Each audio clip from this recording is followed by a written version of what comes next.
টঙ্গীর তুরাগ তীরে বিশ্ব ইজতেমার তৃতীয় ধাপের প্রথম দিনে জুমার নামাজে ঢল নামে মুসল্লিদের। এর আগে সকাল থেকেই দলে দলে ইজতেমা ময়দানে সমবেত হন ঢাকা ও আশপাশের এলাকার মানুষ। যে কোনো ধরনের বিশৃঙ্খলা নিয়ন্ত্রণে ইজতেমা ময়দানের নিরাপত্তা জোরদার করেছে আইনশৃঙ্খলা বাহিনী। Gazipur metropolitan police commissioner doctor Nazbul Karim Khan জানান, ইজতেমা চলাকালীন সময়ে বরাবরের মতো সকল প্রকার যানবাহন চালু থাকবে। তরিক ইসলামের রিপোর্ট। নানা জল্পনা কল্পনার পর টঙ্গীর তুরাগ তীরে অনুষ্ঠিত হচ্ছে বিশ্ব ইজতেমার তৃতীয় পর্ব। সকালে আম্বায়নের মধ্য দিয়ে শুরু হয় ইজতেমার মূল আনুষ্ঠানিকতা। ইজতেমার প্রথম দিনে শুক্রবার ও শবে বরাত হওয়ায় টঙ্গী ময়দানে ঢল নামে ধর্মপ্রাণ মুসল্লিদের। দুপুরে জুমার নামাজের ইমামতি করেন দিল্লির মুরব্বী মাওলানা সাদের ছেলে মাওলানা ইসুফ বিন সাদ।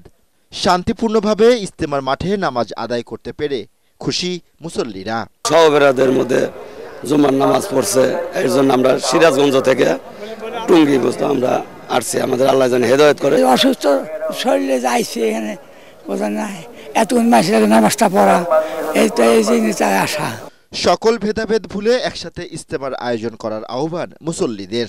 এর মধ্যে রাজনীতি ঢুকে গেছে, আমরা মনে করি, আমরা দোয়া করি যে তারা আবার আমাদের আগেকার মতোই ফিরে আসুক, আমরা একসাথে ইজতেমা করব। ইজতেমার মাধ্যমে মানুষ দিনের শিক্ষা প্রতিষ্ঠিত হবে। টানা সপ্তমবারের মতো বেস্ট টিস্যু পেপার ব্র্যান্ড হিসেবে স্বীকৃতি পেয়েছে বসুন্ধরা টিস্যু।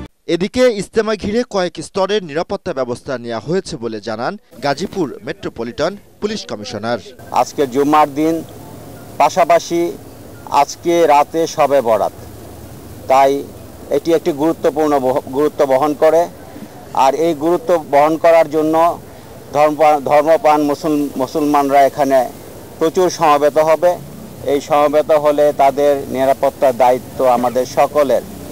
আমরা পুলিশ সহ অন্যান্য বাহিনীর সদস্যরা সার্বক্ষণিক সতর্ক আছি এখানে আমরা তাদের নিরাপত্তা দেওয়ার জন্য। আগামী আখেরি মোনাজাতের মধ্য দিয়ে শেষ হবে এবারের বিশ্ব ইজতেমা। তরিক ইসলাম, এটিএন বাংলা, ঢাকা।